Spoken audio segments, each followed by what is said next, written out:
This is gonna need a lot of editing. Okay. Oh my gosh, it's so crooked. Hey guys, so I know I did a bunch of ballet class videos and a bunch of dance stuff, because that's what my life is right now. If you look at the date for this publication, we are in the middle of April during 2020, in the middle of the COVID-19 thing. I have been so lucky to have access to this church building and that the scheduling has worked out. You saw kind of a little clip of that, how I come get set up every day. I really love the natural light, so that's why I'm opening the curtain and leaving the door open over there, but I'm not turning any of the lights on the stage because it's almost like I'm outside in the shade. Kind of what I've been doing every day. And then after I take class, usually I've been taking a point class and like some yoga, some foot stretchy stuff. There's so much on YouTube and I almost feel silly contributing to it myself with my dance classes. And that's actually what I wanted to talk about right now. First of all though, I wanted to thank Suresh Thwal, Sureshthwal, for subscribing. You're my newest subscriber. Thank you. Maybe drop me a note and say why you subscribed, if it was because of the fasting stuff, the dancing stuff, or some of the other random stuff. So thank you for being a subscriber. I think that brings me up to like 104. So what I actually wanted the subject of this video to be was a review of all the classes that are available on YouTube, specifically classes for ballet dancers. So I just jotted down some quick dirty notes, and I just barely took class with Dutch National Ballet, and their videos are very, very impressive.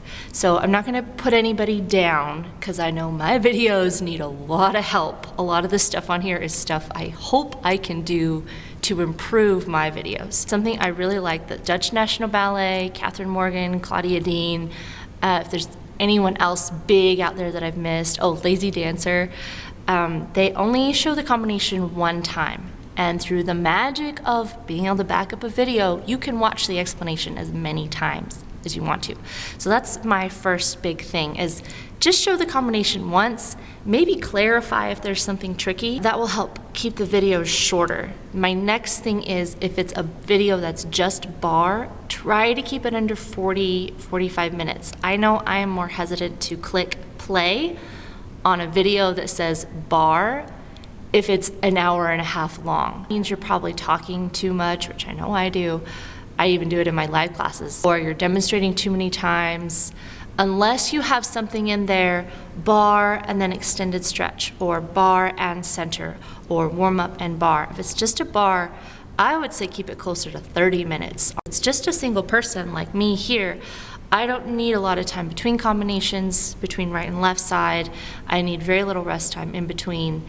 And if I do need rest time, I can push pause. I'm not gonna name the person, but they were also talking about how they like to teach. So it was kind of their teaching philosophy. And they had some beautiful dancers demonstrating, but I would do the combination and then I would sit there and get cold listening to their explanation about why I do plie this way, why we do slow tendu then fast tendu. Maybe that class should have been labeled lecture demonstration class. Don't click on this if you're hoping to take class along with these dancers. So with Dutch National Ballet, their first video, I loved it. I think I did their first video class like 4 times in a row. I just love that class. And then they released their second one and I was so excited, but I guess a lot of people said, we want more help on the second side. Side 2, they just had the camera on the pianist, who is amazing, by the way. There were comments that said, we need more help on the second side. So what they did is they show the director demonstrating, and then he kind of does the combination along with you and speaks you through it, and then they take that little image and put it over the pianist. So he's helping you out on both sides. I kind of like how Kathryn Morgan does it. She gives you the combination. She actually says it twice sometimes in her videos, and then she just does it. And you can follow along, do it with her. That's why I kind of have my camera set up like you saw. I have it set up next to the bar so I can watch side 1, and then hopefully I've got it memorized by the time we get to side 2. So don't worry too much about, I think, talking dancers through the combinations. They can do the video multiple times, they can watch the explanation multiple times. We're not in classes right now where we're looking for everyone to be the same. So if I do 3 tendus to the front and a plie instead of 2 tendus to the front and a plie and another tendu, it's okay. I'm still gonna get warm. I should make another video about the challenges of teaching over Zoom. It's cool. It's neat we can still do it. I'm very grateful I still have a job, but that is another subject. Most everyone has been really good at being aware of everyone being in a small space or being on a kitchen chair. I just want to put that out there in the community. Good job being really aware of that, aware of different people's circumstances. The emphasis I've been seeing on petit allegro work that happens in place. The dancers from Ballerinas By Night have done a really good job with that. They have several good videos on really cleaning your feet for petit allegro, and that can take place a yoga mat size space.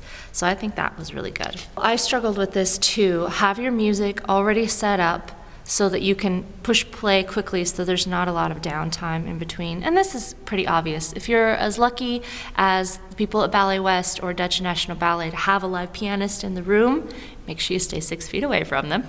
Make sure they wipe down the keyboard and you wipe down the bar.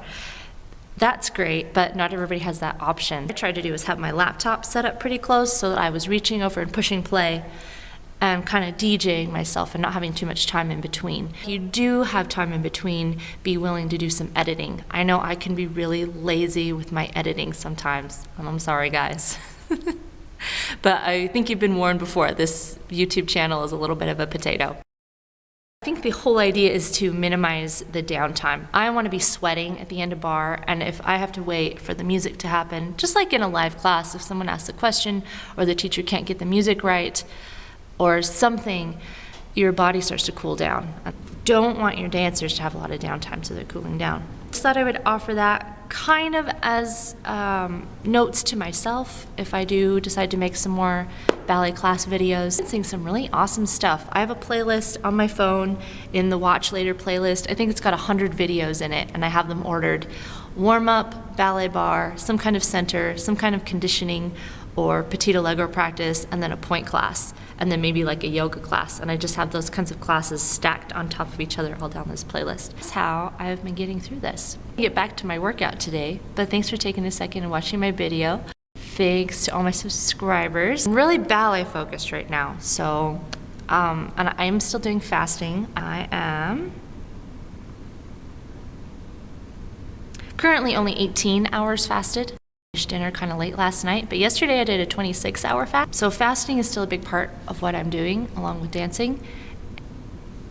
Anyway, so I'm out, gonna get back to my workout. Happy feasting, happy fasting, happy dancing. Stay safe, stay upbeat, stay happy.